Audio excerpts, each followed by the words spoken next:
ইমান দিনৰ পৰা ৰৈ থকা সেই দিনটো আৰু সেই সময়কণৰ আজি অন্ত পৰিল। আমি আহিছিলোঁ আইডেও চিনেমা হলখনলৈ।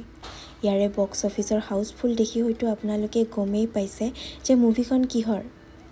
আমাৰ মৰমৰ জুবিনদাৰ একেবাৰে শেষৰখন ছবি, যিখন হৈছে ৰৈ ৰৈ বিনালে।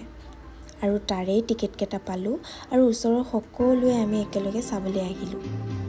ইয়াতে আকৌ যিকেইটা ভিডিঅ' অলৰেডি ফেচবুক, ইউটিউব সকলোতে দিয়া আছে, সেইকেইটা গানৰহে ভিডিঅ' অকণমান ক্লিপ লৈছোঁ। ইয়াৰ বাদে আৰু একো লোৱা নাই। আৰু আপোনালোকে নাভাবিব যে চকুলুটুকি ভিডিঅ' বনোৱা নাই মানে মোৰ দুখ লগা নাই।